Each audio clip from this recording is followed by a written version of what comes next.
যারা সহজভাবে চিকেন পরোটা বাসায় বানিয়ে নিতে চান, আজকের রেসিপিটি তাদের জন্য। হ্যালো ভিউয়ার্স, আসসালামু আলাইকুম। Welcome to Tanzila's cook house. কেমন আছেন আপনারা সবাই? আজকে আবারও আপনাদের সাথে শেয়ার করছি সহজ একটা snacks item. So without further edu, let's see the recipe. ভিতরে পুরের জন্য আপনারা যে যার পছন্দ মতো পুরটা রেডি করে নিতে পারেন। আমি প্রথমে চিকেনগুলা হালকা হলুদ, লবণ, মরিচ আর রসুন আদা দিয়ে আমি সিদ্ধ করে রেখেছিলাম। তারপর একটা প্যানে সব ধরনের মশলা দিয়ে চিকেনটার পুরটা রেডি করে নিয়েছি। ডোটা আমরা যেভাবে নর্মাল পরোটা বানাই সেভাবেই রেডি করে নিতে পারেন।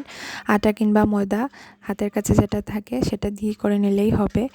নর্মালি যেভাবে পরোটার লেচি নেওয়া হয় তার থেকে একটু মোটা করে লেচি করে নিতে হবে। ভেতরে মাংসের পুরটা দিয়ে হালকা হাতে তারপর পরোটার শেপ দিয়ে নিয়েছি। এবারে প্যানে এপাশ ওপাশ করে ভালোভাবে সেঁকে নিতে হবে। তারপর তেল দিলে পরোটাটা খুব সুন্দরভাবে ভেতর থেকে ফুলে উঠবে। বাইরের দিক থেকে হবে ক্রিস্পি আর ভেতর দিকে একদম সফট। এভাবে সবগুলা পরোটাকে আমি একটু সময় নিয়ে হালকা আঁচে লালচে করে বেছে নিয়েছি। দেখুন মাশাল্লাহ আমার পরোটাটা কতটা ফুলে উঠেছে। এভাবে আমি সবগুলা পরোটা ভেজে নিয়েছি।